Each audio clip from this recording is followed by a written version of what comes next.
Bienvenue sur Africa 24 dans cette nouvelle édition du 12-15. Voici les titres de l'actualité. FAPEL, c'est le nom de la pompe à eau 100% made in Guinée. L'objectif de Agibou Barry, son concepteur, est la création d'une unité industrielle et de fabrication locale de pompes en Guinée. À la découverte de l'étoile montante de la musique camerounaise, Charlotte Dipanda, artiste musicienne, elle va se produire ce samedi 10 septembre à l'Olympia de Paris. Et puis, exode des athlètes africains. Ce lundi 5 septembre, la question était à l'ordre du jour du Conseil de la Confédération africaine d'athlétisme à Dakar, au Sénégal. Mais avant de développer ces titres, la crise politique burundaise au cœur du sommet de Dar es Salaam en Tanzanie. Ce jeudi et vendredi 9 septembre, les pays d'Afrique de l'Est se réunissent en sommet extraordinaire. Au menu des discussions, le Burundi en crise depuis la candidature et la réélection contestée du président Pierre Nkurunziza en juillet 2015. FAPEL, c'est le nom des pompes fabriquées en Guinée. Son concepteur Agibou Barry ambitionne de faciliter l'accès à l'eau potable, notamment pour les populations en zone rurale. Considérée comme un château d'eau en Afrique de l'Ouest, la desserte en eau potable reste un défi à relever en Guinée. Les explications dans ce reportage de Emmanuel Milimono, correspondant en Guinée. Bâtie sur un mécanisme tout simple, la pompe à eau FAPEL se pose aujourd'hui comme un recours de premier rang pour l'accès à l'eau potable. 100% made in Guinée, son impact se fait surtout ressentir dans les zones rurales où la fourniture d'eau par la société publique reste encore assez déficitaire. Elle fonctionne jusqu'à une profondeur de 500 mètres et se vend à un coût relativement bas.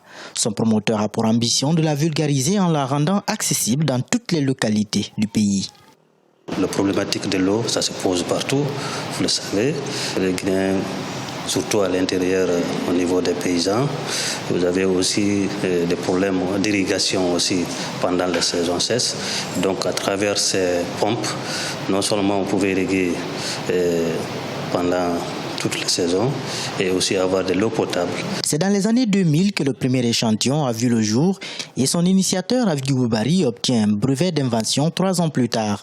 Cette pompe est faite à la base de matériaux pour la plupart recyclés.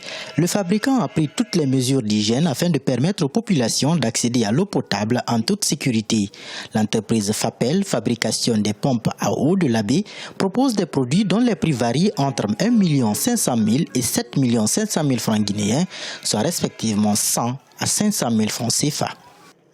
Toutes ces pompes sont là pour diminuer le corvée des femmes en leur aidant vraiment à irriguer facilement leur périmètre. Nous voulons toucher toutes les préfectures de la Guinée et pourquoi pas sur le plan international, les pays limitrophes. Outre l'accès à l'eau domestique, l'initiateur de cette œuvre produit également un autre modèle adapté à l'irrigation. Ce dernier vise à soulager les souffrances des femmes maraîchères. Cette invention a permis à l'entreprise FAPEL de remporter en 2014 le trophée d'innovation et des meilleurs entrepreneurs à Paris devant plus de 100 participants venus des 4 coins du monde.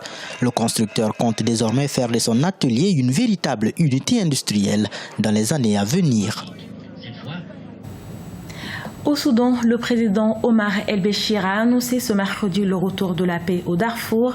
Malgré l'impasse sur l'accord de cessez-le-feu négocié par l'Union africaine, le président du Soudan prédit un avenir meilleur pour la région.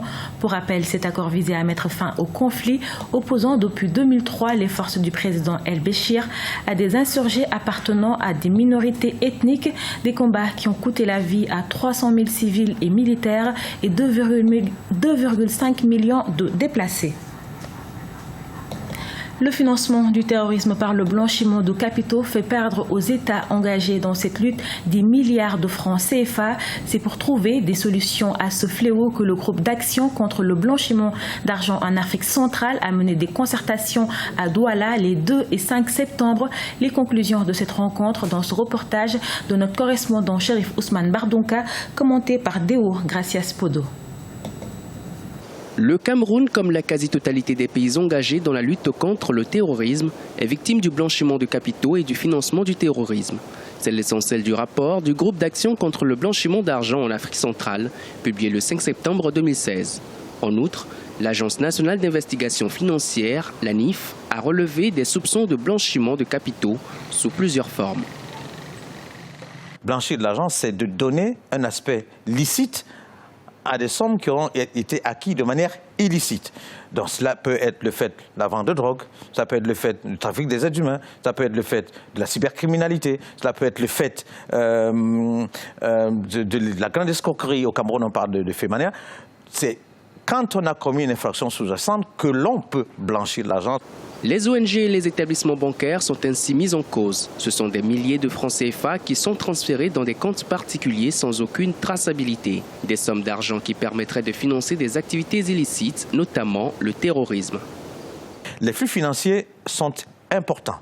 Et je ne vous mentirai pas en vous disant qu'ils relèvent de centaines de milliards de francs CFA. Mais on reste toujours dans le cadre de la présomption d'innocence. Le blanchiment d'argent et le financement du terrorisme constituent des risques non seulement pour la stabilité du pays, mais aussi pour sa croissance économique. Pour endiguer totalement ces deux phénomènes, les spécialistes recommandent la mise en place effective des cellules de renseignement financier. Ils préconisent également une synergie d'action pour la lutte contre le terrorisme et le blanchiment de capitaux. Étoile montante de la musique camerounaise, Charlotte Dipanda a conquis les mélomanes en dehors de son Cameroun natal. L'artiste musicienne compte à son actif 3 albums comportant tous des titres riches en mélodies, en rythme et en messages. Elle chante dans sa langue maternelle le bakaka ainsi qu'en français et en douala. Retour sur le parcours de l'auteur-compositeur camerounaise avec Corinne Camdem. Charlotte Dipanda à l'Olympia. C'est en 2008, à la sortie de son premier album, Mispa, que le public camerounais découvre cet artiste aux multiples talents. Par la suite, celle qu'on ne présente plus a su conquérir les cœurs de ses compatriotes et ceux du monde entier avec la sortie de Doubelam en 2012 et Massa en 2015. Charlotte, tel un griot, a le don de raconter les histoires de la vie avec simplicité et émotion. Elle a hâte de partager avec son public son histoire à travers ses 3 albums sur la scène de l'Olympia ce samedi 10 septembre à Paris. Ce sera l'historique de ma jeune carrière, donc je vais leur raconter mon histoire, la chanteuse de cabaret, du premier album, du second et ensuite du 3e maintenant. Ce sera un long voyage, mais dans ce voyage il y aura justement toutes les ponctuations, mes rendez-vous, mes rencontres avec mes aînés et tout ça, donc je pense que ce sera vraiment un beau moment de musique. Après Anne-Marie Nzié dans les années 80, elle sera la 2e Camerounaise à monter sur cette scène mythique parisienne. Un rêve de petite fille que la jeune femme, après 1 an de préparation, va finalement pouvoir réaliser. C'est un vieux rêve, mais qui finalement devient réalité. Et c'est vrai que ça fait 1 an qu'on prépare le concert. J'ai hâte. J'ai vraiment hâte d'être le 11 septembre parce que le 10, je serai tellement vidée de tout et que j'aurai tellement reçu aussi du public qui viendra nombreux. J'espère. Pour moi, c'est vrai que c'était presque inaccessible, mais surtout, c'est le caractère mythique de cette salle-là. Aujourd'hui, ça prend sans doute tout son sens parce qu'il y a eu toute une démarche pour y arriver.